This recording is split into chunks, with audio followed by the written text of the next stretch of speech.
Lipton Tea and Lipton Soup present Inner Sanctum Mysteries, starring Lee Bowman.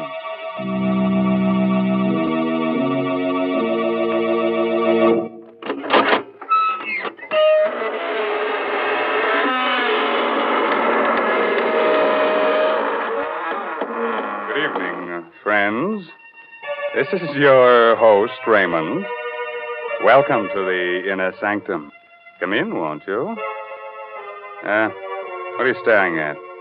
The walls. Well, you know that old saying about walls having ears. Well, these walls have eyes and a nice assortment of fingers and hands. One of them has a heart, but you can't beat that.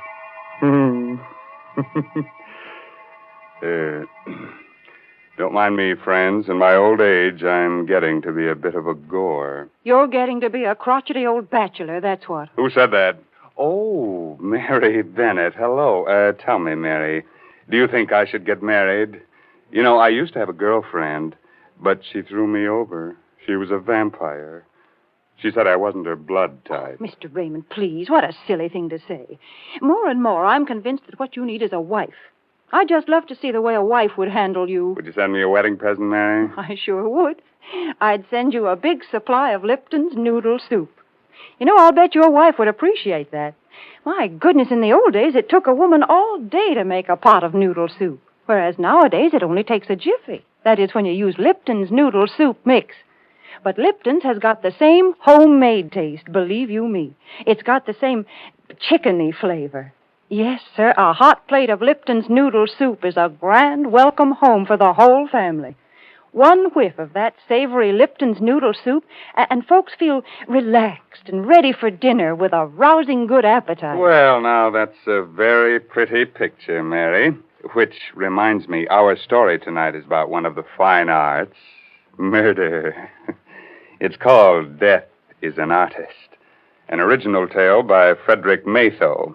And our star is from Hollywood, Lee Bowman, soon to appear with Rita Hayworth in the Columbia Technicolor picture Tonight and Every Night. So curdle close to the fire and turn the lights down real low. By the way, if you have a little spook or two in your home, looking behind your shower curtains before turning on the water is the courteous thing to do. Otherwise, you might be dampening your spirits. Now let's get on with our story. I'm Stevie, a reporter. I'm what's called a police reporter, because I hang around police stations for my stories. But tonight, I'm the best reporter in the world, because I've got that kind of a story that's only given to one writer in 1,000, once in a lifetime. This story begins with the end of a man's life. Yesterday, an old man living alone with his 5 cats on an abandoned barge under the Brooklyn Bridge cut off the heads of 4 of his cats, then expertly slit his own throat from ear to ear.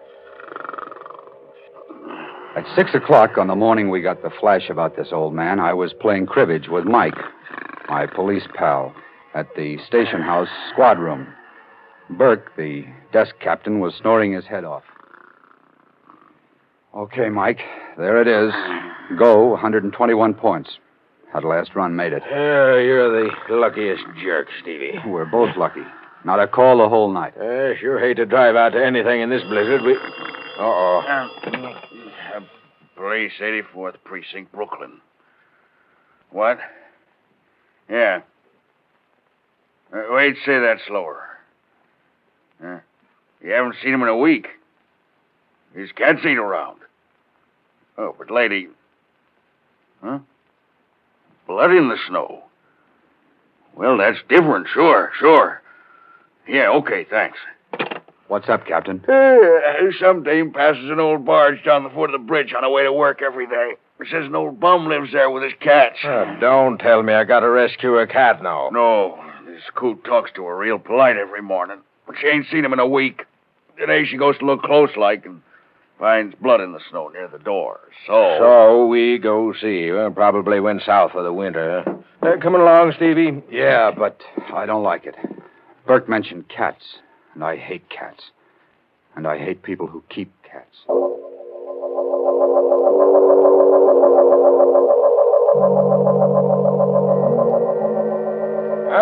this is it, I guess. Come on, Stevie. Hey, look, Mike. There's a snowman. So what? Haven't you ever seen a snowman? Yeah, but look. That's not an ordinary snowman. It's a beautifully sculptured head of a woman made out of snow. Ah, come on. It's cold. Let's get inside this scow here. Hey, open up. Open up there. Open up inside. There is blood out here, Mike. Look. See? Here's where the woman's footprints stop. Okay, Sherlock. Help me bust this door. Okay.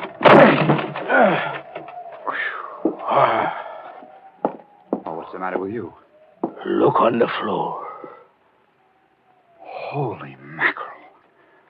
1, 2, 3, 4 cats with their heads cut off. And another one. Alive. Hey, where are you going? I told you I can't stand them dead or alive. One of them clawed me when I was a kid. Stevie, get a load of this over here on the bed. He did a good job. From ear to ear. He had done a good job. He was naked to the waist, and his hairy torso was bathed in blood. His head lay to one side and was nearly severed at the throat. His mouth, a strangely sensitive mouth, hung foolishly open in the middle of a matted mass of beard. But it was his eyes that stirred something inside me. They were cold black agates that smoldered with defiance, even in death. They seemed to carry a message only I was meant to see. I turned away and stumbled over a small wooden box. It contained clay fragments. An impulse seized me, and I carried the box outside. What do you want that box of trash for? I'm not sure. I just feel I ought to take it along. Mind? Just junk. These bums collect the screwiest stuff. Come on, I'll drop you off at your paper. You'll get a news beat on this anyhow.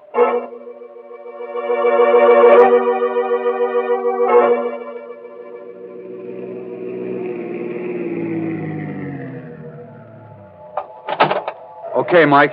Thanks. I'll call you later to see if you identify the old bird. All right, Stevie.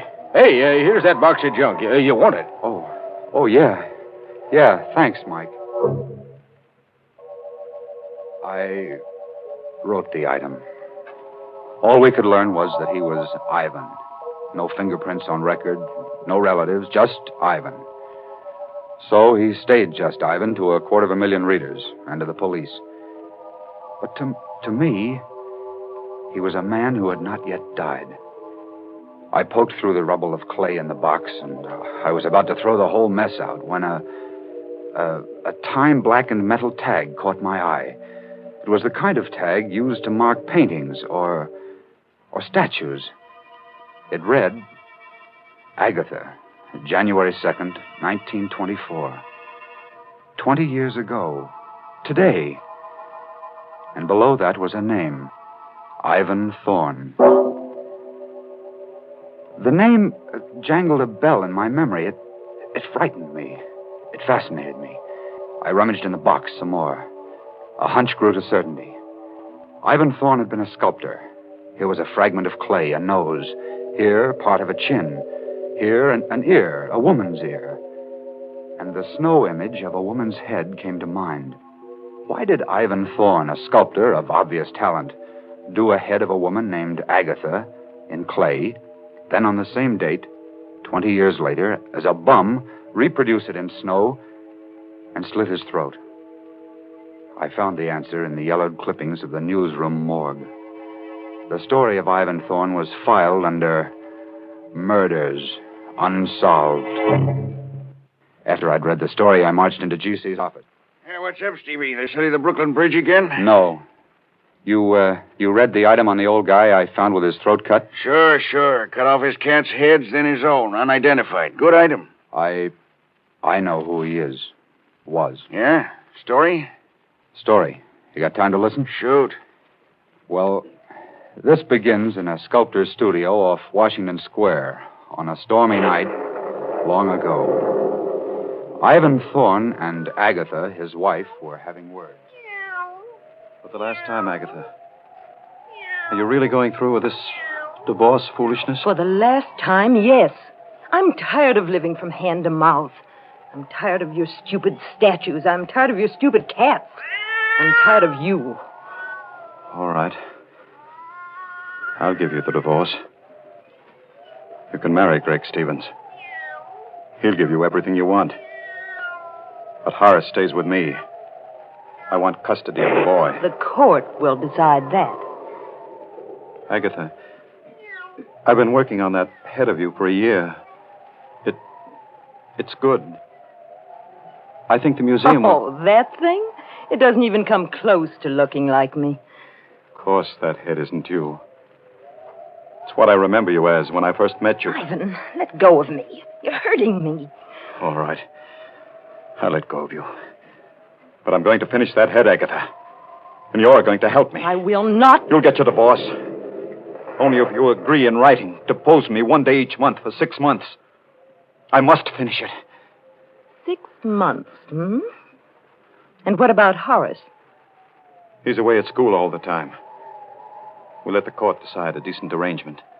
All right, Ivan, I'll do that. Give me that pen. Here. I, Agatha Thorne, agree to pose for a sculptured head by Ivan Thorne on the first day of each month for 6 months. Signed, Agatha Thorne. There you are.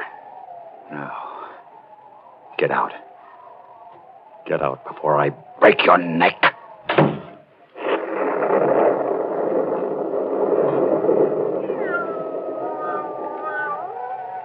She's gone.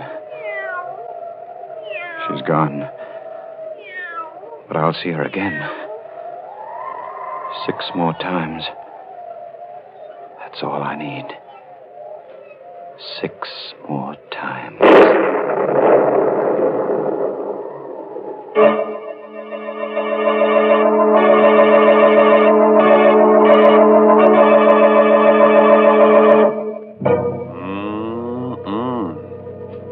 Sounds to me like this Ivan guy is working up a neat little catastrophe. Mr. Raymond. Yes, Mary. I got to thinking about that snowman they found. Did you ever make a snowman? Oh, sure, and I cut off his head for a souvenir. Kept it in the icebox over the summer. And you're teasing me, Mr. Raymond. But you know, when I was a child, we used to spend all afternoon making a snowman. And then we'd go in the house for supper with our cheeks red as a frost apple and with a real country appetite. The house was so warm and cozy. Yes, and filled with all the exciting smells of good cooking. You know how children are. They play in the snow and then come in ready to eat you out of house and home. And I've got a grand suggestion for these winter night suppers. Lipton's Noodle Soup Mix. It's such a heartening dish. Thrifty, too. Costs a lot less than canned soups. Yes, Lipton's Noodle Soup just seems to belong to folks young and old who've got a healthy appetite and a yen for homemade chickeny-tasting soup. Mary. Yes, Mr. Raymond? Mr. Bowman is waiting to resume his part of the young police reporter, Stevie. That's right. You remember, Stevie told his editor that Ivan was divorced by his wife, Agatha, 20 years ago, and how the events that followed turned the sculptor into the tired old bum he was when he slit his throat under the Brooklyn Bridge. Well, Stevie, did Agatha get her divorce? Yes, and the court gave her custody of their 6-year-old kid, Horace. She married Greg Stevens, and according to these clippings, she kept her agreement with Thorne. She posed for the head he was doing of her so that he could finish it. The first day of each month for 6 months, huh? Yeah. How'd he take the divorce and losing his kid and all? Beautifully. So everybody thought. It got to be the talk of the town. The three of them, Agatha, Greg, and Ivan, seemed to get along fine together. The Stevenses were frequent callers at Thorne's studio. Oh, I say, Thorne, why won't you show me the head you're making of Agatha? It isn't fair, you know. Not till it's finished, Greg. You wouldn't appreciate it as it is now. It really is good, Ivan. When will you finish it? Yes, Ivan, when? I want to finish it on New Year's Day. That will be the last time you need pose, Agatha. Can you make it that day? Well, I'll just have to, won't I? Yes. At 3 o'clock? At 3 o'clock. Come on, Greg, darling. Good night, Ivan. Good night, Ivan. My goodness, 6 months goes by so fast, doesn't it?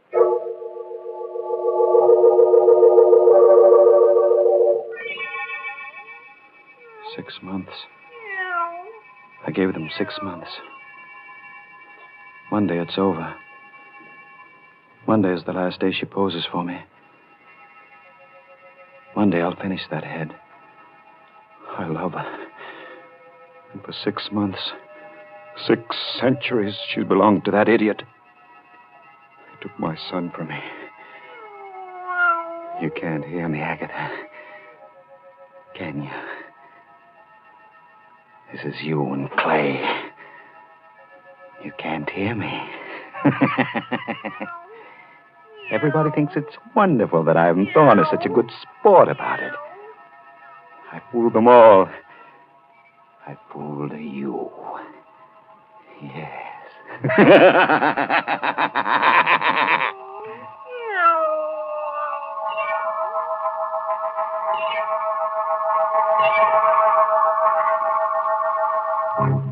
Then he really was out of his mind, Stevie, the Ivan guy. Sure, but with a madman's cunning, he disguised it well.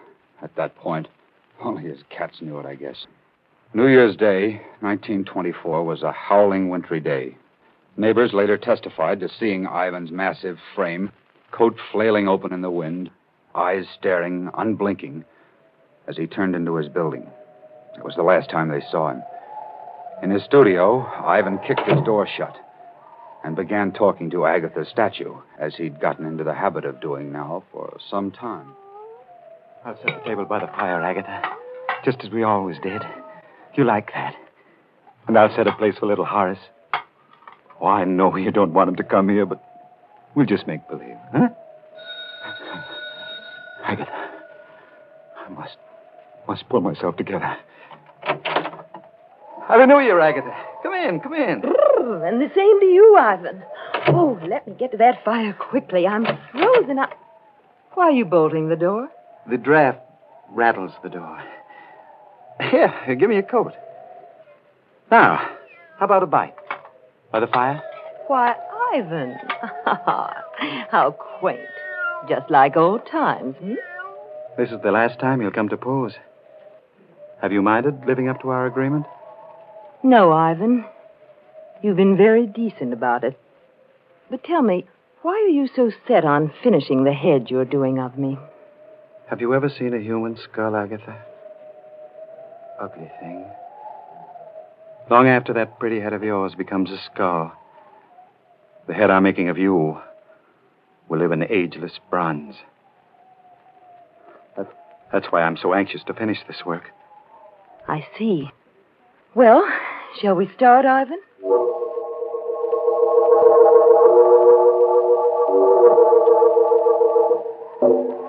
Ivan, you're not working.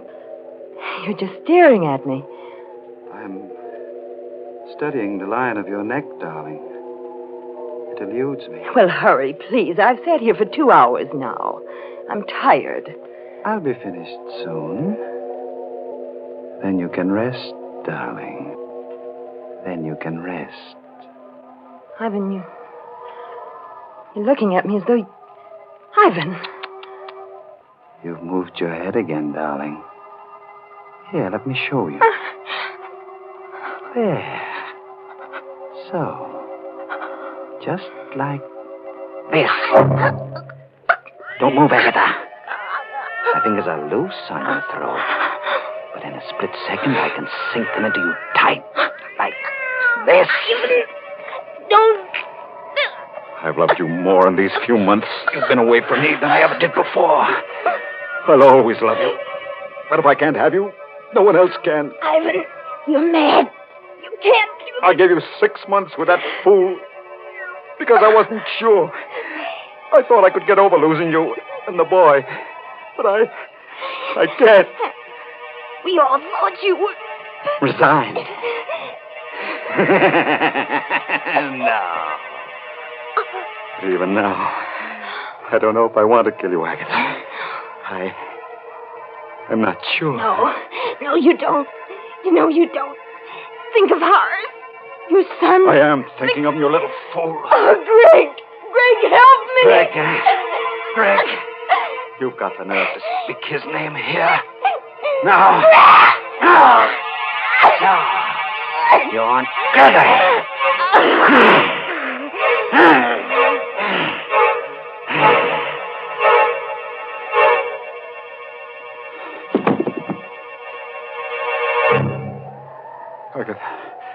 I did it.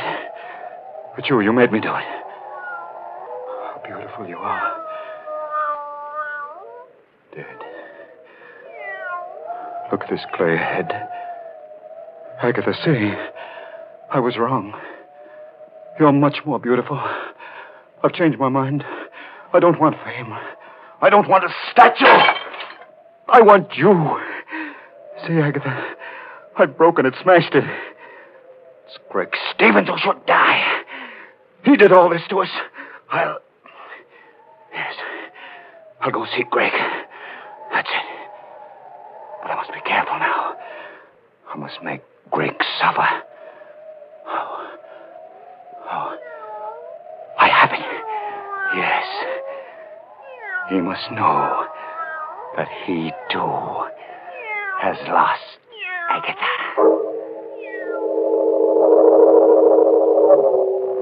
Wow, that's some yarn, Stevie. He actually strangled Agatha, huh? What happened then? He left his studio and called at the Stevens' house a little after 6. Greg Stevens and young Horace were the only ones there, except for the butler. He testified that Ivan quietly asked to see Stevens alone. He had a bundle in his arms, covered with a piece of black velvet, when Gregory greeted him. Ivan, well, glad to see you and Happy New Year to you. But where's Agatha? She was supposed to be with you. She'll turn up shortly. Said something about a girlfriend she had to stop by for. Oh, I see. Well, come on in, Ivan. We can have a glass of sherry while we wait. Thanks. Put your package down somewhere on the table here. Thank you. Did you get a lot done today? On the head, I mean? Yes. I've finished it. Oh, good. Say, that wouldn't be it in that box, would it? Yes, as a matter of fact, it is. Well, good heavens, man, let me see it. I've been kept from all this long enough. Now that it's finished, Don't wait I'd till Agatha gets here. I'm going away for a while, Stevens. Before I go, I want you to tell me something. Do you love Agatha? A lot, I mean. A lot? I worship her. I adore her. You know what you did to me when you took Agatha and my boy from me? Well, the choice was hers. I'm glad for my sake. I'm sorry for you. But I thought you were resigned by now. Resigned? You poor fool. I've lived a life of raging hate for you. Ivan, sit down. You don't have to be sorry for me anymore, Greg. You can start feeling sorry for yourself. Thorne, what are you driving at? Everything comes out even, Greg. Come over here. What's in that box? Come closer, Greg. Here. I'll take the cloth off. See for yourself. Agatha! You fiend! You beast, I'll kill you! Hurts, doesn't it, Greg? Hurts to lose Agatha. Doesn't it? I'll kill you! I'll kill you! Oh, you won't! Get away from me! You won't kill me. I won't kill you. We'll both live to remember. Thorne didn't kill Stevens? No, GC. He knocked him out. They found his footprints in the snow along with the kids. He must have stopped to say goodbye. What a story. He slit his throat this morning as a bum on a barge. Yeah. Took his cats with him. The clay fragments I found in that box on the barge were all that was left of the clay head of Agatha. Nobody even found out how he got away or managed to stay hidden for 20 years? No, that's his secret. Well, write it up, stupid. I can't. I won't, G.C. You can't print that story. The devil I can't. Where's this Greg Stevens? Where's Horace, the kid? Find him. Greg Stevens died penniless and insane a year later. His kid was raised in an orphan asylum. Well, find the kid. Now, let's see. He'd be about 26 today. Maybe he doesn't know any of these things. What a scoop. Get busy. Look, you can't print this story. Why do you think I didn't write it up and hand it in? I feel sorry for the kid. I was raised in an asylum. A story's a story. What do I have to do? Draw you a diagram, G.C.? Why do you call me Stevie? Well, because your name is Stevens, I guess. And, good heavens. You don't mean... Yes, my name is Stevens. I never use my first name. I don't like it. It's Horace. That's right. You're Horace Stevens. Yes. My father was Ivan Thorne.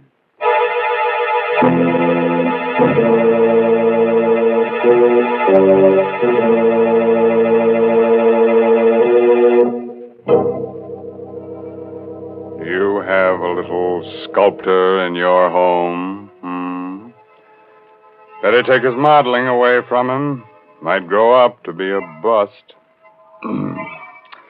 That's enough to give anybody the creeps. It certainly is, Mr. Raymond. Mary Bennett.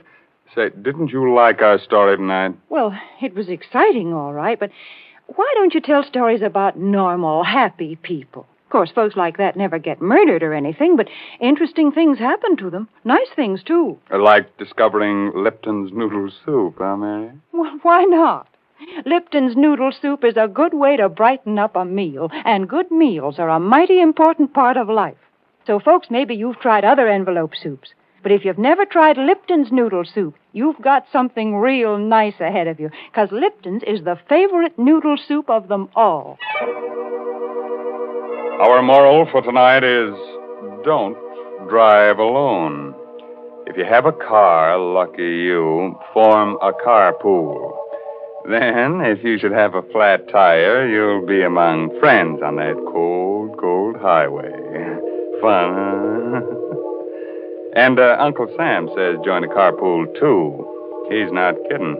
He says your carpool will help save gas and tires, so look to it, Max.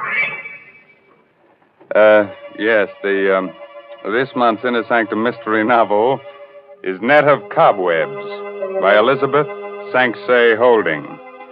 Oh, yes, and you won't forget to look for Lee Bowman with Rita Hayworth and the Columbia Technicolor picture Tonight and Every Night.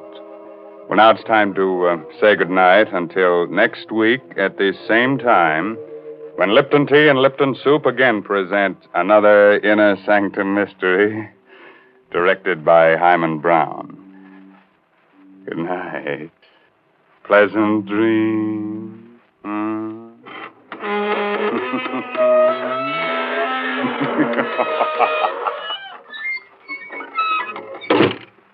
Folks, I got to thinking about wintertime, about snowmen and frost pictures on the windows, and about how cozy a house can be when there's a gale blowing outside. And then I got to thinking about Lipton tea, because a cup of Lipton's, the tea with that brisk flavor, really hits the spot. It's so cheerful and warming. You know, the word brisk, B-R-I-S-K, means that Lipton tea has a fresh, lively flavor. It's never thin or wishy-washy.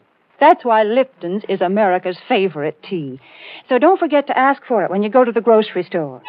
And don't forget to tune in next Tuesday night for another Inner Sanctum mystery.